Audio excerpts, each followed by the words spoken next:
L'urgence n'a sans doute jamais été aussi prégnante. Il nous faut un changement radical de nos modes de production et de consommation.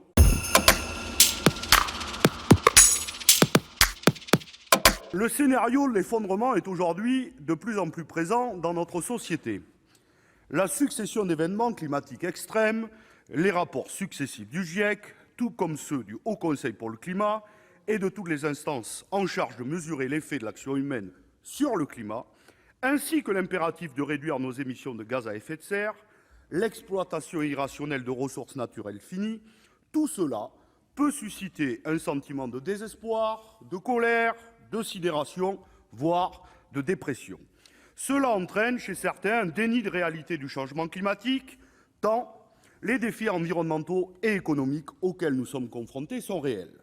L'urgence n'a sans doute jamais été aussi prégnante. Il nous faut un changement radical de nos modes de production et de consommation, et cela peut parfois faire peur. La peur, pour les générations futures, s'est transformée en une peur très présente, voire quotidienne. Pour 60% de nos concitoyens, les conditions de vie deviendront extrêmement pénibles à cause des dérèglements climatiques, selon une étude de l'ADEME. Et cette peur peut nous tétaniser. Elle peut nous faire baisser les bras. À quoi bon, en effet, si la fin du monde est imminente? À quoi bon si le monde de demain, c'est Mad Max, avec un repli individuel exacerbé? C'est pour cela qu'il faut prendre garde au catastrophisme qui peut mener à une forme de résignation et donc à une négation de toute possibilité d'action pour une transition écologique. Car nous pouvons encore agir. Des centaines de milliers de personnes marchent pour le climat, des milliers de jeunes se mobilisent, on voit partout émerger d'autres manières de vivre, des propositions d'alternatives pour un mode de vie respectueux de la planète. C'est pourquoi, si nous partageons le point d'arrivée de la proposition de résolution du groupe RDSE, nous n'en partageons pas les réponses apportées. En matière agricole, cela fait des années que l'objectif d'accroissement de la productivité a pris le pas sur les autres objectifs et a provoqué la disparition massive des petites exploitations, jugées moins rentables et moins capables de faire face aux défis de la concurrence, notamment dans le cadre d'une libéralisation des marchés agricoles. Et pourtant, nous pensons et nous avons toujours défendu l'idée que seule une agriculture à visage humain, une agriculture locale et paysanne, permettra de relever les défis environnementaux auxquels nous sommes confrontés. Cela fait des années que nous défendons une agriculture familiale, locale, permettant une production de qualité, un réinvestissement des campagnes et une transition écologique ayant pour objectif la souveraineté alimentaire et une rémunération juste pour celles et ceux qui travaillent la terre.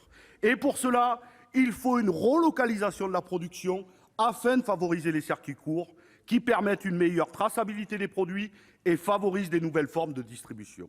Il faut un assouplissement du code des marchés publics, par exemple, en faveur de ces circuits courts et la promotion d'une capillarité la plus fine du fret ferroviaire et non un abandon de cet outil écologique. Tout cela, nous l'avons défendu, non par peur des émeutes et de la pénurie, mais bien parce que cela permet d'éviter une fracture territoriale et sociale en matière d'accès à une alimentation de qualité. Dans le même ordre d'idées, il est impératif de s'opposer au traité de libre-échange, que ce soit le CETA, le Mercosur, le JEFTA et la liste est longue, car ce libéralisme effréné qui met en cause la sécurité alimentaire à l'échelle de la planète.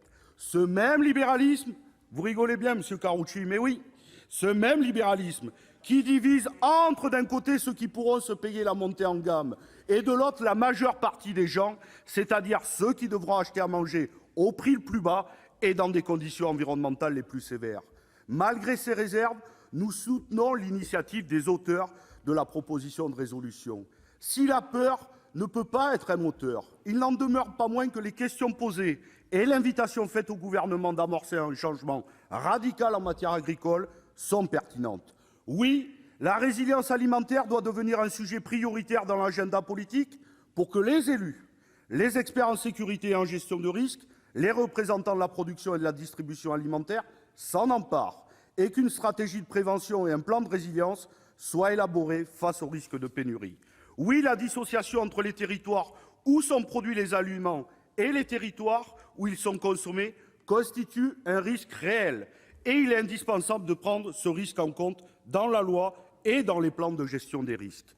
Oui, le foncier agricole n'est pas sécurisé par un corpus législatif qui le protège de l'accaparement par des puissances étrangères, et l'artificialisation des terres réduit d'autant les surfaces agricoles. Dès lors, relocaliser la production, accélérer le passage à l'agriculture biologique, privilégier les circuits courts, cartographier tous les producteurs, évaluer différentes possibilités de transport et de distribution sont des enjeux essentiels pour répondre à une possible crise systémique, en plus d'être une réponse aux défis environnementaux et sociaux que traverse notre agriculture.